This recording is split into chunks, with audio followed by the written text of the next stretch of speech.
Law number 17, the law of priorities. The law of priorities says that leaders understand that activity is not necessarily accomplishment. So let's talk about that for a moment. Activity is not necessarily accomplishment. Some of these laws I do better on than others, and there are some laws that I excel more than others. I want to just say that probably of the 21 laws, this is my best law. I really do understand the law of priorities. And so let me give you a little bit of background. I'm working on a business degree in Indiana back in 1971, 72 in college. And I read in a textbook about the Pareto principle. A guy named Alfredo Pareto.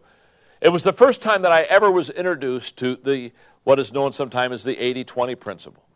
The first time that I've ever was introduced to it, and basically Pareto taught in that one paragraph in that book about priorities. And I remember reading that paragraph and saying to myself, this is very important to me. I need to learn priorities the way Pareto taught them. And so I became a student of Pareto. I became a student of priorities. And that was, my goodness, that was well over 30 years ago. And I can tell you that when people look at what little things that I've been able to accomplish, and they come and say, how can you accomplish so much? I can always tell them with great integrity, this law right here, the law of priorities, I have worked on and I have excelled in. So let's look at your notes, because this is a terrific law to teach. I've already got a diagram for you, so let's just look at the diagram for a second. On the left-hand column is priorities. And by the way, since I'm doing some teaching on this, I want you to put a slice there, and I want you to also put the word people. Because I'm going to teach you priorities, but I'm also going to teach you how to prioritize your people in about 5 minutes.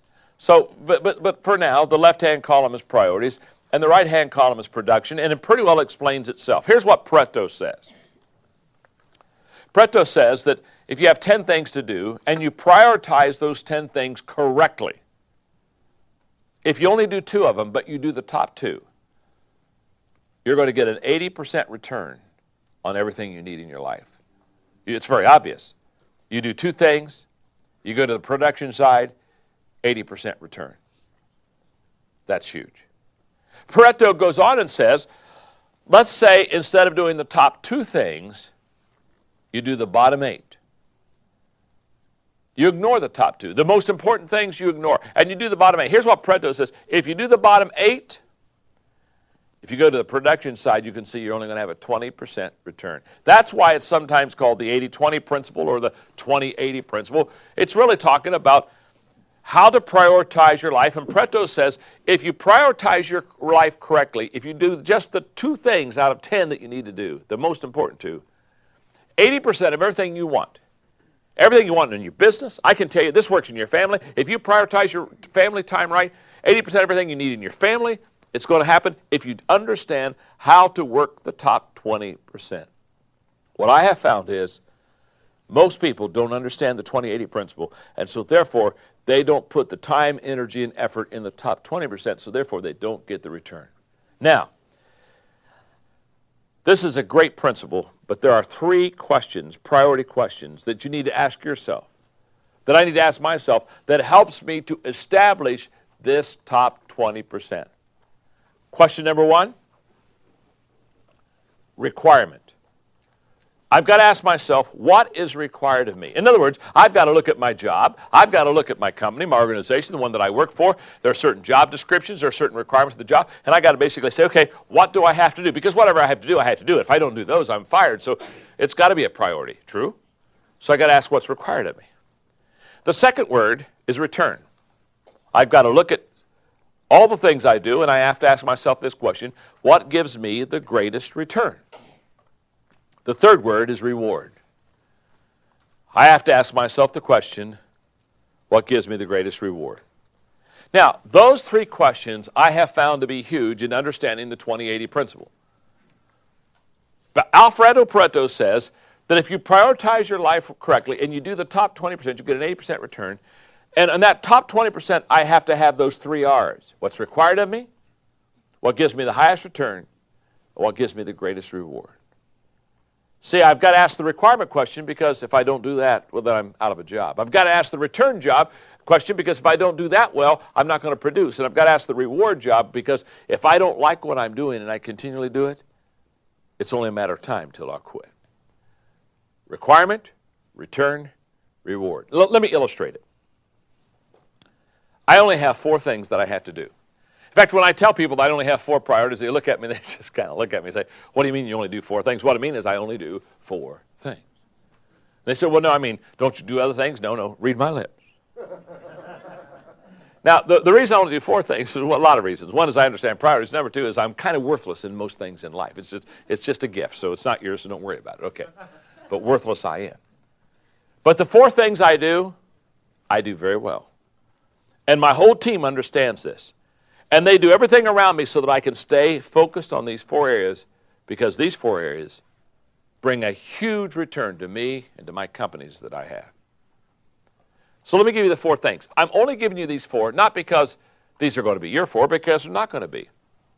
But you're going to have to go through the process, which literally took me months to go through, until you can settle in what your strengths are, what you need to be spending your time with. My 4 priorities, very simple. Number 1 is leadership. I lead well, so I spend a lot of time leading. It's a gift, and I know it. Number 2 is communication. I do it almost every day. I speak places, I lecture, I teach. I do a lot of communication. Why? Because it's a strength. The 3rd is create or /write. I spend a lot of time creative thinking. I spend a lot of time in writing. Again, why? Because it's a strength of mine. I love to write books so that I can add value to people that I'll probably never meet. And the 4th area is in networking or relationships. Now, those are the 4 things I do. I either lead, communicate, create, or relate with other people. Those are the 4 things. I don't do anything else. You say, John, why don't you do anything else? Because I'm not any good at anything else. You've got to play to your strengths, not to your weaknesses. It's very important for you to understand. Listen to me carefully. People don't pay for average. They haven't paid for average in your life. They're not going to pay for average in my life. People don't pay for average. So quit trying to be average. Find out what you do well. Stay to your strengths because that's the ace. That's what's going to bring you home. Now, these 4 areas, these are the 4 areas I stay in. I don't do anything else. Now, I have to have a lot of things done, so I have players around me that they complete me, and they do things for me that are huge on the team that are vitally important. Now, I'm not saying these are the only 4 important things. I'm just saying, for me, these are the 4 things that I do, and these are my 4 top priorities. These give me the greatest return. These give me the greatest reward. You see, what Pareto is teaching you and me are the following lessons. He's teaching us, first of all, it's not how hard you work, it's how smart you work. He's teaching us that it's not how much time you put in the job, it's how you prioritize the job to be effective in it. He's teaching us things such as organize or agonize. In other words, get your act together and get organized, or you're going to always be behind the 8 ball and you're going to be agonizing because you're trying to always catch up. He's saying things such as choose or lose. Either you choose your priorities or you'll lose your priorities to somebody else that will choose them for you. The question is not will your calendar be full. The question is who will fill your calendar. He's saying things like evaluate or stalemate. Evaluate your priorities on a consistent basis, or if you don't, you're going to plateau, you're going to stalemate before long. Now, before I close this incredible law of priorities, let's go back to the diagram one more time.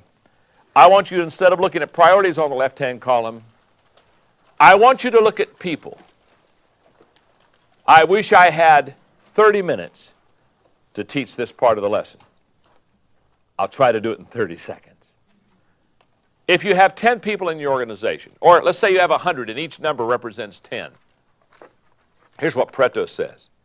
If you have 100 people in your organization, if you prioritize them according to effectiveness in your company, 20 of those 100 people would be giving you 80% return on everything you need in your organization.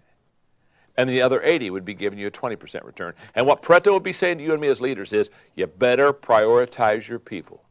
And what he would be saying is, once you prioritize them according to effectiveness, here's what Pareto would say is, he would say, spend 80% of your time with the top 20% of your people. because that's where the return is. Let me tell you what our biggest mistake is as leaders. I see it happening all the time. Instead of spending 80% of our time with our top 20%, do you know who we spend 80% of our time with? The bottom 20%. Because they've got questions and they want help and they've got an owie and oh, it's tough. We say, well, the top 20%, they don't need my time. The bottom 20%, they need your time. Listen. You've got to decide whether you're going to be a counselor or an equipper. If you're a counselor, you're going to work with the bottom 20%. If you're an equipper, you're going to work with the top 20%. If you're a counselor, you're going to work on the weaknesses of people. If you're an equipper, you're going to work on the strengths of people. And I'll discuss that in another law coming up. Well, the law of priorities is absolutely huge. Basically, Pareto says, get your act together. Prioritize your life, prioritize your people, prioritize your time, and give 80% of the time to the top 20%, and you'll get a huge return.